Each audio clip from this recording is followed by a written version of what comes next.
Emmanuel जो मनुष्य के रूप में प्रकट हुआ, और हमारा पाप कितना भयंकर है, उन बातों के बारे में आज हम परमेश्वर का वचन से समझने के लिए कोशिश करेंगे। उसके लिए आइए हम गिनती 32 का 23, नंबर 32 का 23, गिनती 32 का 23, नंबर्स 32-23 पढ़ेंगे। और यदि तुम ऐसा ना करो तो यहोवा के विरुद्ध पापी ठहरोगे, और जान रखो कि तुमको तुम्हारा पाप लगेगा। तुमको तुम्हारा पाप लगेगा, या सही तर्जुमा में हम पढ़ते समय तुम्हारा पाप तुम लेगा। आइए हम प्रार्थना करते हैं। परमेश्वर, हम तेरे धन्यवाद देते हैं, पिछले 2 दिन से आप हमसे बातें करते आया है। आज रात भी हम इधर आपकी उपस्थिति में इकट्ठा हुआ है। हवा और मौसम सब आपके सौंपते हैं प्रभु। दूर दूर में जो खड़े होकर या बैठकर तेरा वचन सुनते हैं, उन सब के लिए तेरा धन्यवाद हो। परमेश्वर का वचन, उद्धार का वचन मनों में प्रकट होने में या प्रकाशित होने में रुकावट डालने वाला इस संसार का ईश्वर का शक्तियों और आज्ञा देता हूँ, मनुष्यों का दिलों को छोड़ दे। एक एक का मन परमेश्वर का वचन सुनने के लिए, अपने हालत को मालूम करने के लिए एक एक का मन को खोल देता है। पिता, अपना पुत्र यीशु को हमारे बीच में ऊंचा कर, प्रभु यीशु मसीह के पवित्र नाम से मांगते हैं, आमीन।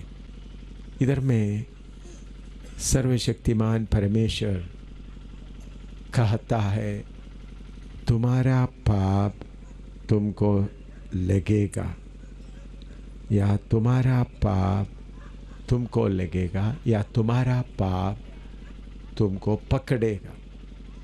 अभी हम पाप करने में बहुत मजा लेते हैं, और कुछ लोग ऐसा सोचते हैं पाप नाम ऐसा कोई चीज़ है ही नहीं। मनुष्य कमज़ोर होने के कारण जो काम वो करना नहीं चाहता है, डरता है, इसलिए उसको पाप कहते हैं। लेकिन मेरे प्यारों, इधर बैठकर सुनने वालों, दूर दूर से सुनने वालों, थोड़ा सा समय निकालकर पाप कितना गंभीर है, पाप का आगे का फल क्या होगा, उसके बारे में थोड़ा सोचिएगा। सपोपदेशक 8 का 11, इक्लेसियास 8:11, सपोपदेशक 8 का 11 हम पढ़ते हैं। इक्लेसियास चैप्टर 8 वर्स 11। बुरे काम के दंड की आज्ञा फुर्ती से नहीं दी जाती, इस कारण मनुष्य का मन बुरा काम करने की इच्छा से भरा रहता है। देखिए, बुरे काम का दंड की आज्ञा फुर्ती से नहीं दी जाती, इस कारण मनुष्यों का मन बुरा काम करने की इच्छा से भरा रहता है। जब एक आदमी पहले रिश्वत लिया, उनको पकड़ा नहीं, उनको सजा नहीं दिया गया, उनको जेल में नहीं डाला, इसलिए फिर भी रिश्वत लेने के लिए तैयार हो जाता है। पहले रिश्वत लेते समय में डरता था, कोई मुझे देखता है, कोई मुझे पकड़ता है, तो सजा, कोई पकड़ा नहीं, फिर सोचते ठीक है मैं रिश्वत लेता रहूँगा, कोई मुझे पकड़ नहीं सकेगा, ऐसा सोचकर रिश्वत लेने में लगे रहते हैं।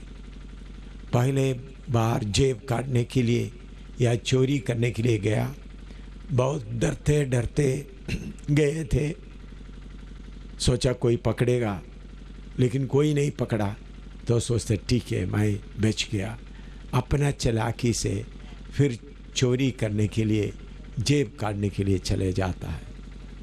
पहले बार विचार किया, किसी ने पकड़ा नहीं, तो देख रहा था दाहिने बाएं, देख रहा था कोई देखता है, कोई पकड़ता है, नहीं, कोई पकड़ा नहीं, तो फिर विचार करने में मन खुला हो जाता है, फिर व्यभिचार करने में लग जाता है। पहले व्यभिचार किया, कोई देख रहा था, कोई देखता है, नहीं देखा तो फिर व्यभिचार करने में लग जाता है। इसी मुताबिक पाप करते समय में जरा थोड़ा सा देखता है, कोई मुझे पकड़ता है, दूध में पानी मिला दिया, कोई पकड़ता है, देखता है, नहीं कोई पकड़ा नहीं, फिर दूध में पानी मिलाना शुरू कर दिया। खाने के चीज़ों में मिलावट करना शुरू किया, कोई पकड़ता है, नहीं पकड़ता तो फिर उसमें लग जाता है। इधर में इसलिए लिखे, बुरे कामों का दंड की आज्ञा फुर्ती से नहीं दी जाती, इस कारण मनुष्य का मन बुरा काम करने की इच्छा से भरा रहता है। एक बार पाप किया, दो बार पाप किया, एक बार व्यभिचार किया, दूसरा बार व्यभिचार किया, एक बार चोरी किया, दूसरा बार चोरी किया, मिलावट किया, कोई पकड़ा नहीं, फिर सोचते ठीक है मुझे कोई पकड़ने वाला कोई नहीं, अपना मर्जी से पाप करने में लगे रहते हैं। मेरे प्यारों, आप ये ना सोचिए कोई आपको देखा नहीं है। सर्वशक्तिमान परमेश्वर आपकी हर कामों को देखते रहता है। तो प्रभु आपको एकदम क्यों सजा नहीं देता? पहले बार आपने पाप किया, चोरी किया, व्यभिचार किया, आपको सजा देगा तो फिर आप नरक की आग में चले जाओगे। तो सर्वशक्तिमान परमेश्वर आपका पिता, मेरा पिता कितना दयालु है, वो बार बार आपको मौका देता है। क्या ये चोरी करने का आदत से बच जाएगा? क्या खाने में मिलावट करने के बातों से बच जाएगा? करके मौका देते हैं। परमेश्वर आपको मौका देते हुए एकदम सजा नहीं देता है। इसका मतलब ये नहीं कोई आपका पाप को देखा नहीं, कोई आपको पकड़ा नहीं, इसलिए ये नहीं सोचना कि आपका पाप किसी को मालूम नहीं। ये क्या परमेश्वर क्या कहते हैं? यिर्मयाह नबी के किताब 16 का 17 पढ़िएगा। यिर्मयाह 16 का 17, यिर्मयाह चैप्टर 16 वर्स 17। क्योंकि उनका पूरा चाल चलन मेरी आंखों के सामने प्रकट है, वह मेरी दृष्टि से छिपा नहीं है, ना उनका अधर्म मेरी आंखों से गुप्त है। देखिए सर्वशक्तिमान परमेश्वर, इसलिए मैं उनके अधर्म और पाप का दोना दंड दूंगा, क्योंकि उनका पूरा चाल चलन मेरी आंखों के सामने प्रकट है। इस जगह में रहने वाला मेरे अजीज भाइयों बहनों, मैं आपको ये बात बताना चाहता हूँ, जब आप पहले बार पाप किया किसी को मालूम नहीं हुआ, पहले बार आपने गलत काम किया, चोरी किया, व्यभिचार किया, कोई आपको नहीं पकड़ा, इसका मतलब ये नहीं सर्वशक्तिमान परमेश्वर आपको देखा नहीं। इधर में परमेश्वर कहते हैं क्योंकि उनका पूरा चाल चलन मेरी आंखों के सामने प्रकट है, वह मेरी दृष्टि से छिपा नहीं है, ना उनका अधर्म मेरी आंखों से गुप्त है। इसलिए मैं उनके अधर्म और पाप का दोगुना दंड दूंगा। सर्वशक्तिमान परमेश्वर जिनके सामने अंधेरा कुछ भी नहीं, बंद कमरा कुछ भी नहीं, साफ दूर से देखकर समझने वाला सर्वशक्तिमान परमेश्वर के सामने आपका चाल चलन सब प्रकट है। अभी धर्म की बात नहीं, धर्म अच्छे हैं, रीति रिवाज का बात नहीं, वो भी अच्छे हैं, लेकिन आपका जिंदगी का बात है। आप पाप कर रहा है, चोरी कर रहा है, रिश्वत ले रहा है, व्यभिचार कर रहा है, खाने के चीज़ों में मिलावट कर रहा है, अलग अलग तरीके से कितने किस्म का पाप आप करते आ रहा है। इस पेवा में रहने वाले इधर बैठे दूर से सुनने वाले सबों के लिए मैं आज बोल रहा हूँ, आपका पाप कितना भयंकर है। कोई आपको नहीं पकड़ा, इसका मतलब ये नहीं किसी ने नहीं देखा। मेरे अजीज़ों, मेरे प्यारों, सर्वशक्तिमान परमेश्वर के सामने आपका सारा चाल चलन प्रकट है। आपका सारा चाल चलन उनको मालूम है। आगे पढ़िए, एसेकिएल 11:5 पढ़िएगा। एसेकिएल नबी के किताब 11:5, उधर परमेश्वर का वचन क्या कहते हैं। एसेकिएल चैप्टर 11 वर्स 5। तब यहोवा का आत्मा मुझ पर उतरा और मुझसे कहा, ऐसा कह, यहोवा यों कहता है कि हे इज़राइल के घराने, तुमने ऐसा ही कहा है, जो कुछ तुम्हारे मन में आता है उसे मैं जानता हूँ। इधर में परमेश्वर कहता है, जो कुछ तुम्हारा मन में आता है वो भी मैं जानता हूँ। देखिए, परमेश्वर कहता है, तुम्हारा सारा चाल चलन मेरे आंखों के सामने है। आप जो करता है वो परमेश्वर देखते रहता है। उसके अलावा आपके मन में जो आता है, आप क्या क्या योजना बना रहा है, चोरी करने का, किसी को मार डालने का, या किसी के ऊपर हमला करने का, जो योजना आप बना रहा है, जो बात आपका मन में आ रहा है, ये सब सर्वशक्तिमान परमेश्वर जानते हैं। ये कोई भी बात उनके सामने गुप्त नहीं है, छुपा हुआ नहीं है। परमेश्वर क्यों एकदम आपको पकड़कर सजा नहीं देता है? वो प्यार करने वाला आपका पिता होने के कारण, तरस खाने वाला पिता होने के कारण बार बार आपको मौका देता है। लेकिन ये नहीं सोचना बार बार मौका ही देते रहेंगे। पढ़िएगा सपोपदेशक 12:14 पढ़िएगा।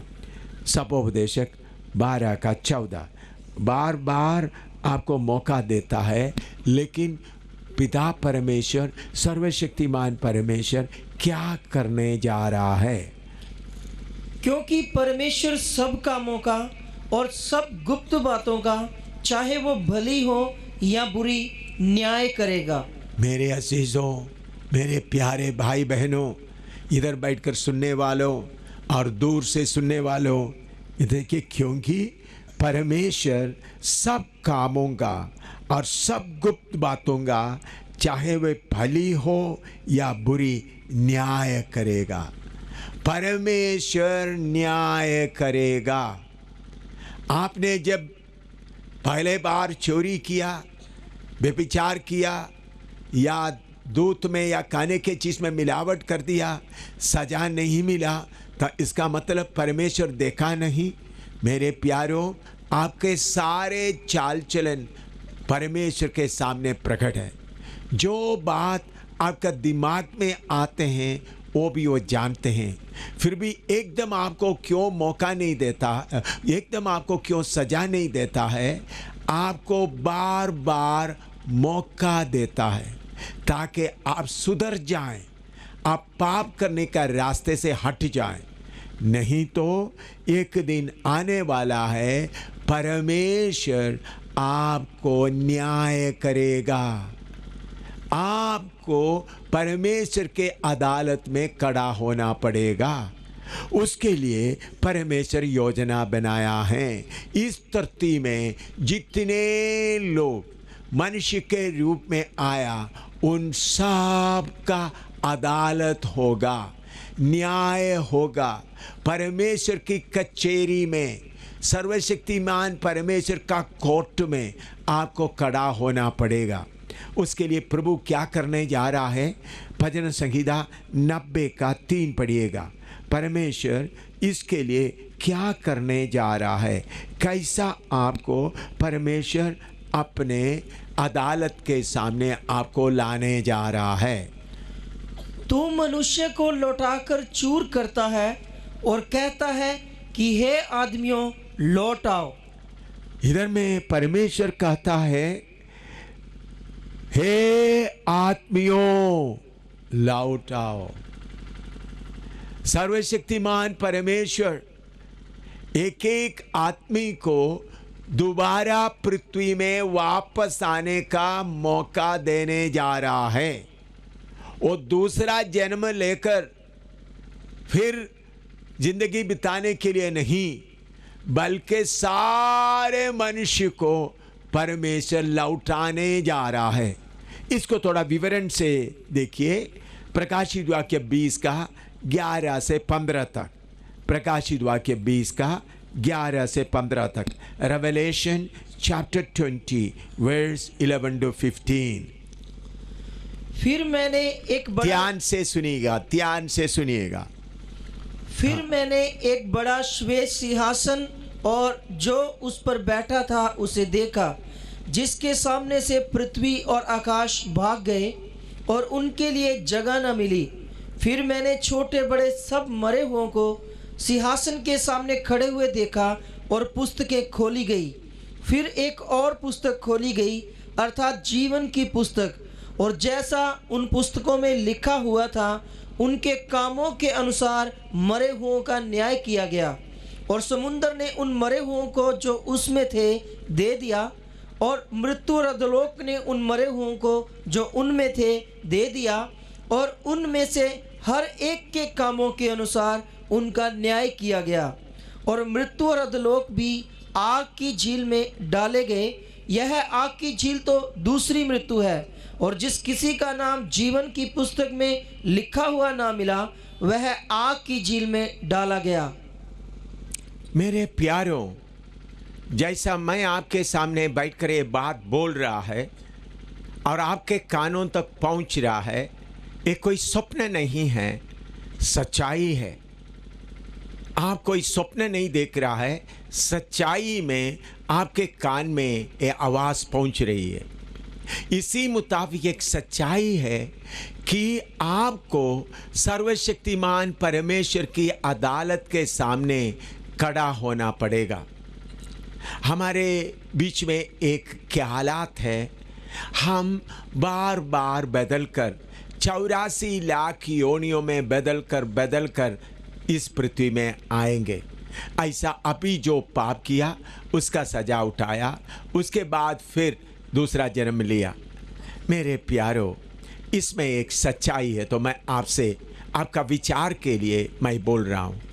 मान लो आप मनुष्य के रूप में आया, आपने एक पूरा जिंदगी बिताया और मरने तक 100 पाप किया।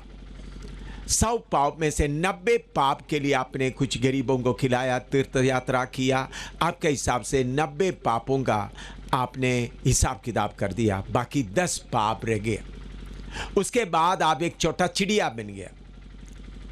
तो चिड़िया बनकर आप कुछ कीड़े मकोड़े खाएंगे, कुछ दान चुकेंगे, ऐसा ऐसा कुछ पाप होंगे। तो मरने के समय में चिड़िया के समय के 3 पाप रह गए।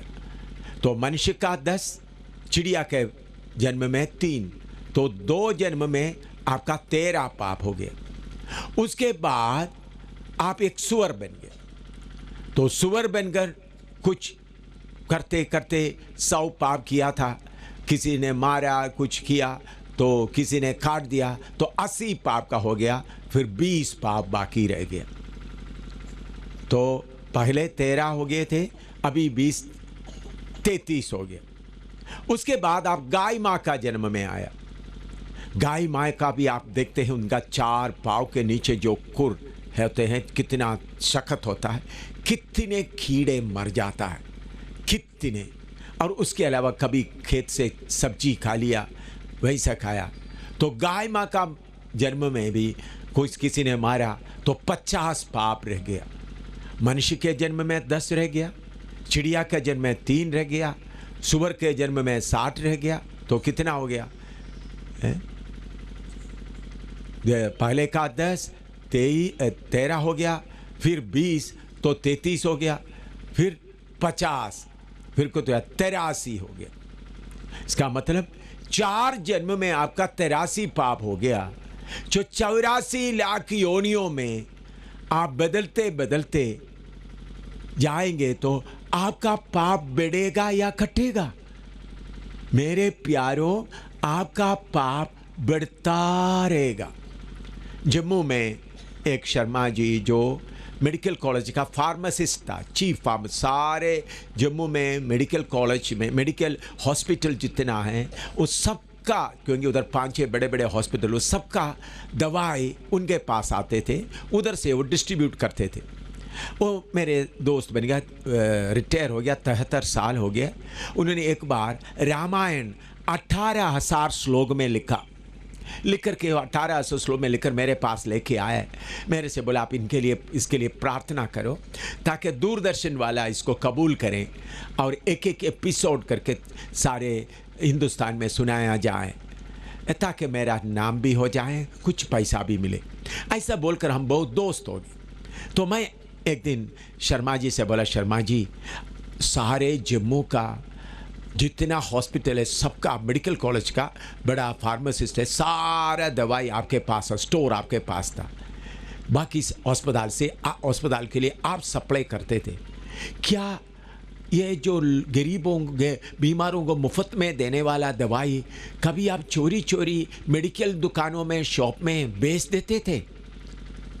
थोड़ी देर चुप रहकर बोलता, आपको कौन बताया है? मैंने बोला मुझे कोई नहीं, मैं आपसे पूछ रहा। थोड़ा सोचने के बाद बोला, साहब मैंने बहुत बेचा है। गांधीनगर में मैं 2 बड़ा कोठी भी डाला, एक मेरे लिए, मुझे एक बेटा है। क्या शर्मा जी, आप इतना दवाई मुफ्त में लोगों को देने वाला दवाई बेचना पाप नहीं है? उन्होंने बोला मैं इसका हिस्सा मैं डायरेक्टर को देता था, मिनिस्टर तक इसका हिस्सा दे देता था। ठीक है, मिनिस्टर को भी आप देते थे, डायरेक्टर को भी देते थे, लेकिन फिर भी ये पाप नहीं है। थोड़ी देर सोचकर शर्मा जी कहने लगा, क्या बोलूं आपके सामने, हम मनुष्यों को लूटते हैं, भगवान को भी लूटते हैं। तो पहले उन्होंने बोलता था, मैंने बोला शर्मा जी आप जन्म लेकर आया, अभी आप ब्राह्मण योनि में आया है, अच्छी बात है। तब उन्होंने बोला ये बात आपने ठीक कहा है, क्योंकि मैं मीट मछली खाने वालों के घर से पानी तक नहीं पीता हूँ, अंडा खाने वालों से मैं पानी तक नहीं पीता हूँ, मैं अपने आप को शुद्ध रखता हूँ। लेकिन बाद में बोल रहा है मैं मनुष्यों को लूटता हूँ, भगवान को लूटता हूँ। तो मैंने फिर शर्मा जी को बोला, शर्मा जी बार बार जन्म लेकर आकर कोई फ़ायदा नहीं हुआ, इसमें कोई सच्चाई नहीं है। इधर बैठकर मुझे सुनने वालों, पेवा में बैठ कर सुनने वालों, दोबारा आप मनुष्य का रूप धारण करके नहीं आओगे।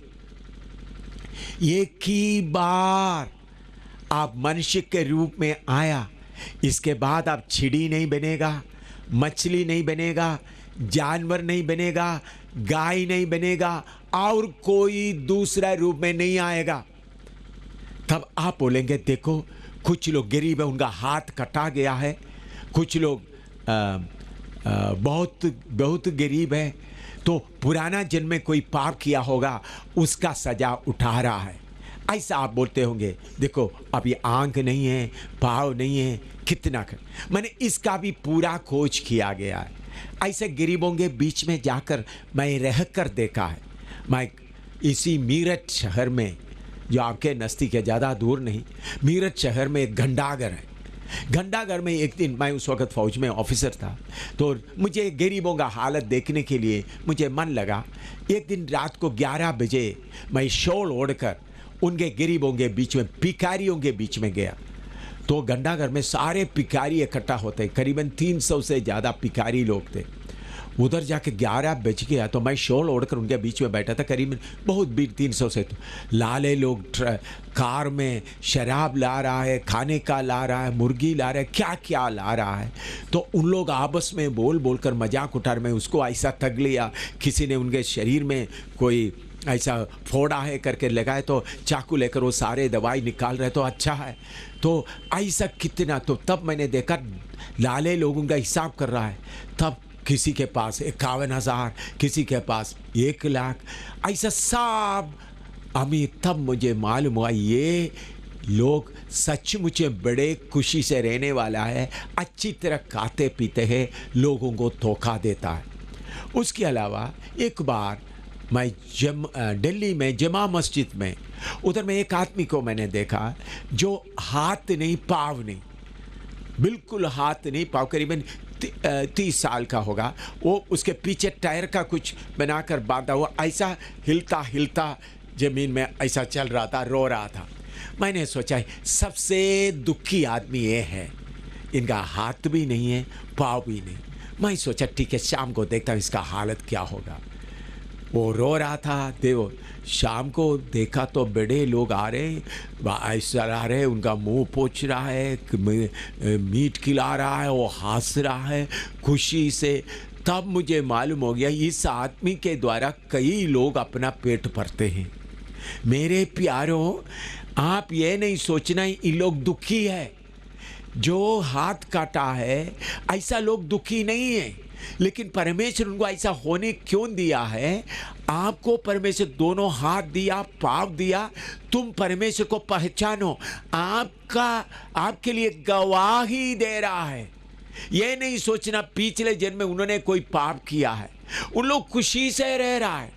अभी आप देखो गरीब लोग झोंपड़ी में रहता है, मैं उनके बीच में जाकर रहा है, दिल्ली में नारायणा में और जलंधर में मैं जाकर, जलंधर में आपका ही नज़दीक, ज़्यादा दूर नहीं, जलंधर में कोड़ियों के बीच में जाकर मैं 5 दिन रहा, उनका जीवन कैसा है देखने के लिए।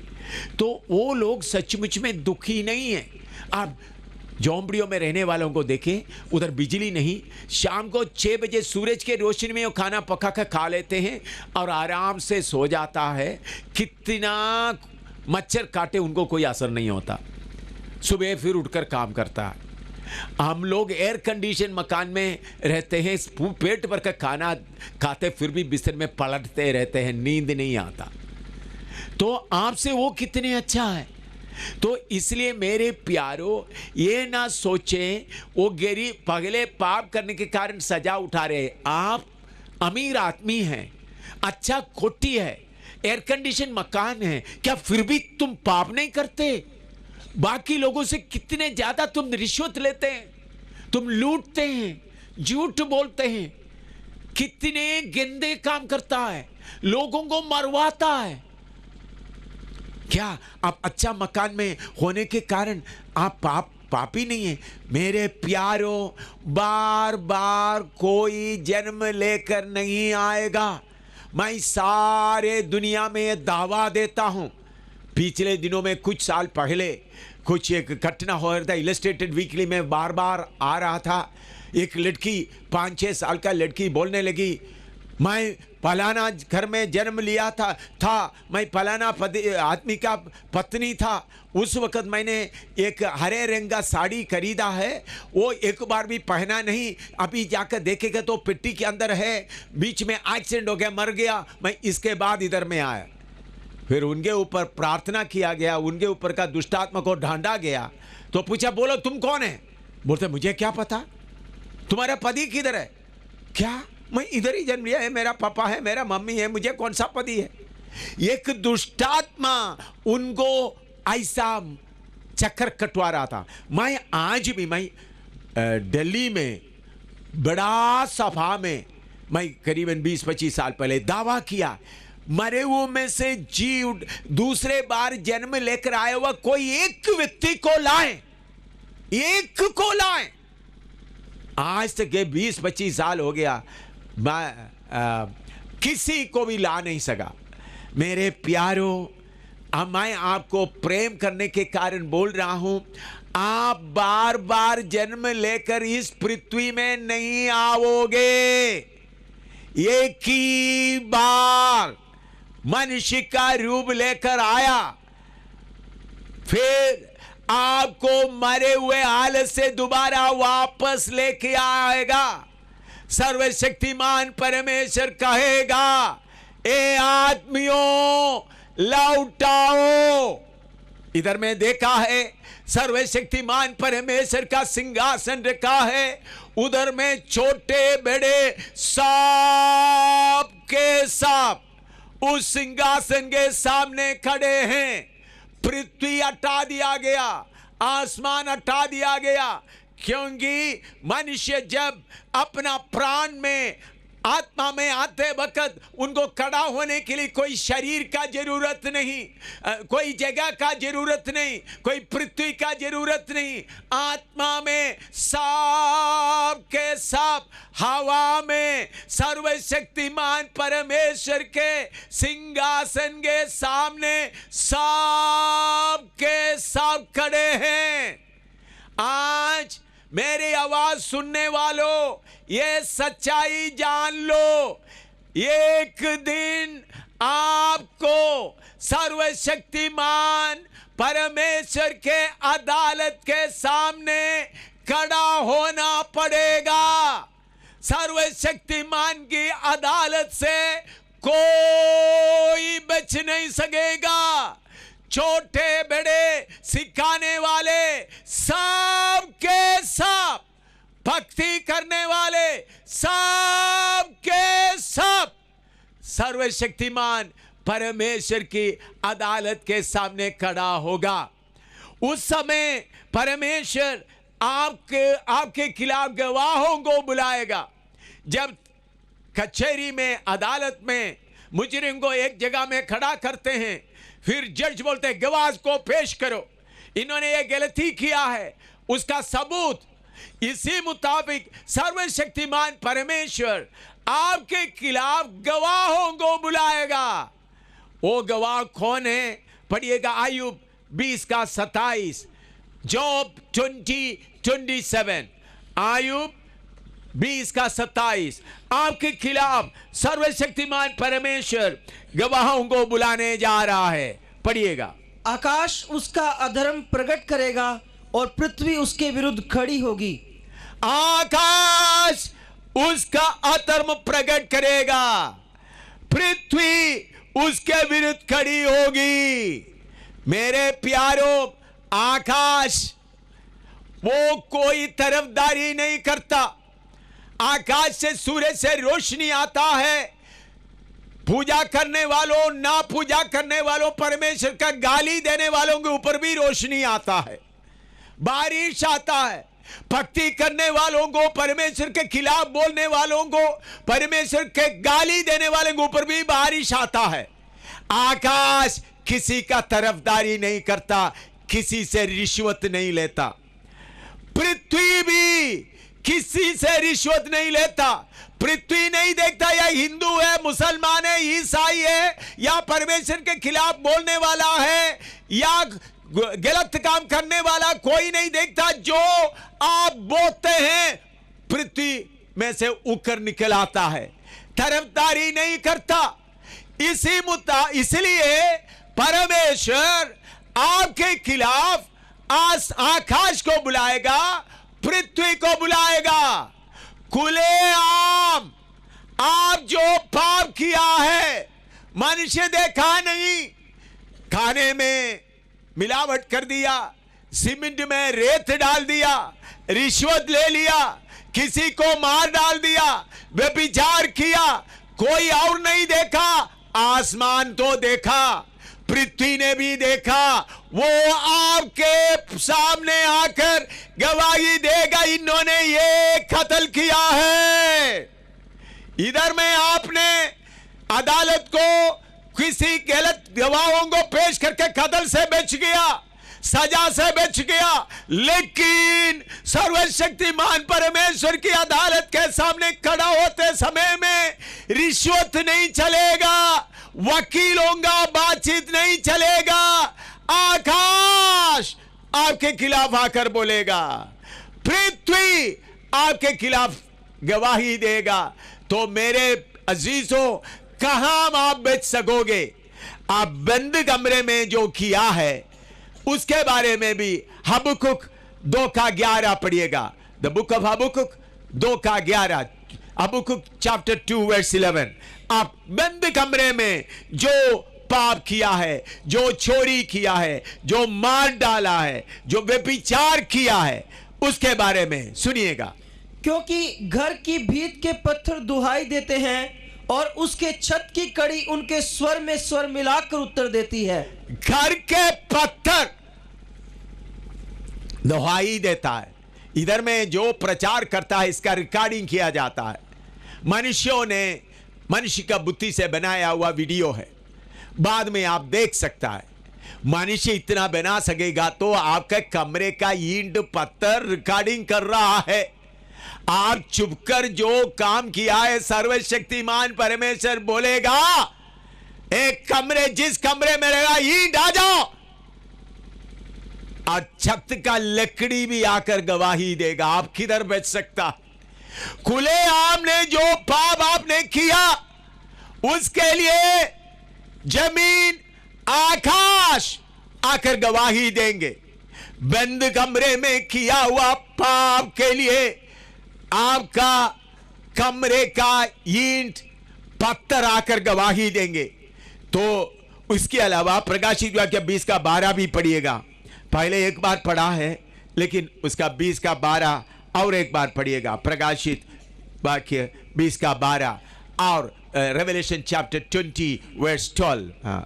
फिर मैंने छोटे बड़े सब मरे हुओं को सिंहासन के सामने खड़े हुए देखा और पुस्तकें खोली गई। पुस्तकें खोली गई और फिर एक और पुस्तक खोली गई, हाँ। अर्थात जीवन की पुस्तक। और जैसे उन पुस्तकों में लिखा हुआ था उनके कामों के अनुसार मरे हुओं का न्याय किया गया। पुस्तकों में लिखा गया।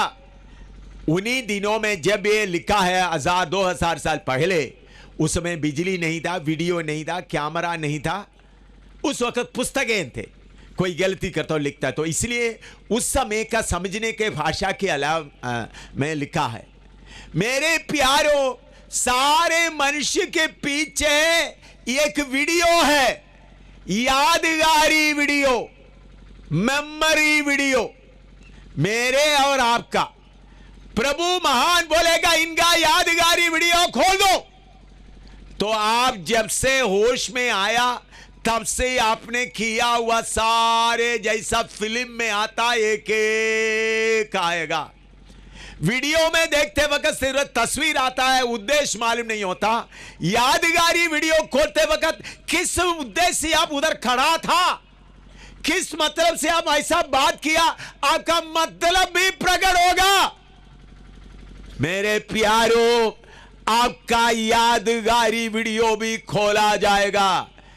आसमान आपके खिलाफ आएगा, पृथ्वी आपके खिलाफ आएगा, कमरे का ईंट आपके खिलाफ आएगा, पत्थर और लकड़ी आपके खिलाफ आते हैं।